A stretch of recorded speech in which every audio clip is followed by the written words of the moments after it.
গণ অভ্যুত্থানের পক্ষের শক্তিগুলোকে একজনকে আরেকজনের পক্ষের বিপক্ষের খলনায়ক বানানোর চেষ্টা করা হচ্ছে, নতুন করে বয়ান তৈরি করবার চেষ্টা করা হচ্ছে। দিল্লির গোলামরাই তৈরি করছে, ও আসলে দিল্লির গোলাম। তাই আমাদেরকে সাবধান হতে হবে। বন্ধু বেশে কারা কারা আজকে দিল্লির গোলাম বানানোর জন্য আমার আজাদির লড়াইকে, আমার গণ অভ্যুত্থানকে ব্যর্থ করে দেওয়ার জন্য দিনরাত চেষ্টা করছে, সেই দিল্লির গোলামদেরকে এক্সপোজ করা, সে রাজনৈতিক দলের নেতা হোক, সে আমলাতন্ত্রের মধ্যে হোক, সশস্ত্র বাহিনীতে হোক, গোয়েন্দা সংস্থাতে হোক, এই যে নতুন বয়ানের রাজনীতি তৈরি হচ্ছে, এই রাজনীতির মধ্য দিয়ে গণ অভ্যুত্থানের নায়কদেরকে আজকে খলনায়ক বানানো হচ্ছে এবং বাংলাদেশ সব লুটপাট করে খেয়ে ফেলছে সমন্বয়করা।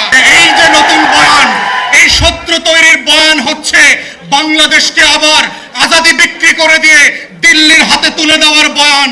এই বয়ান হচ্ছে এজেন্ডা সেটিং করে 111 এর মতো করে মসনদ পরিবর্তন করবার যেই রাজনীতি, এই রাজনীতি থেকেও আমার তরুণ এবং যুবকদেরকে সাবধান হতে হবে। আমাদের কথায়, আমাদের আচরণে, আমাদের কর্মকাণ্ডের মধ্যে গণ অভ্যুত্থানের পক্ষের শক্তিদের মধ্যে কোনোভাবে যেন ফাটল তৈরি না হয়। আমরা সবাই রাজনৈতিক প্রতিপক্ষ, কিন্তু রাষ্ট্র সাপেক্ষে, দিল্লি সাপেক্ষে, আওয়ামী লীগ সাপেক্ষে আমরা সবাই গণ অভ্যুত্থানের কাতারের সহযোদ্ধা। এই লড়াইতে বিএনপিও লড়াই করেছে, এই লড়াইতে এনসিপিও লড়াই করেছে, এবি পার্টিও করেছে, জামাত শিবিরও করেছে, চরমোনাইও করেছে। তারা কেউ গণ অভ্যুত্থানের শত্রু না। কিন্তু আমরা দেখতে পাচ্ছি দিল্লি এবং কলকাতার বয়ান দিয়ে আজকে গণ অভ্যুত্থানের পক্ষের শক্তিগুলোর মধ্যে যে বিভাজনের রাজনীতি তৈরি করা হচ্ছে, এই রাজনীতি হচ্ছে দিল্লির রাজনীতি, নায়কদেরকে খলনায়ক বানানোর রাজনীতি, শত্রু সাপেক্ষে বাংলাদেশের স্বার্থ বিক্রির রাজনীতি। অতএব সেই রাজনীতির ব্যাপারে প্রত্যেকটা রাজনৈতিক দল এবং নেতাকে সজাগ সচেতন যেমন থাকতে হবে, তেমনি ভিজিলেন্ট থাকতে হবে।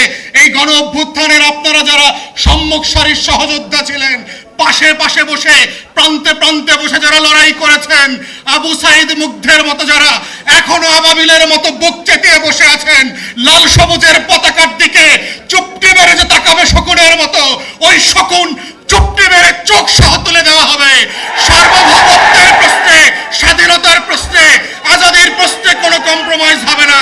এটাই হচ্ছে আগামী দিনের নতুন বাংলাদেশের একমাত্র বয়ান।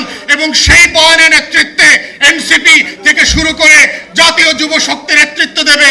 আমরা সে একসাথে কাঁধে কাঁধ মিলিয়ে বাংলাদেশ দুই গড়বার রাজনীতি করব, রাষ্ট্র বিনির্মাণ করব, জাতি বিনির্মাণ করব, সে আশাবাদ ব্যক্ত করে আমার বক্তব্য এখানেই শেষ করছি। সবাইকে অসংখ্য ধন্যবাদ।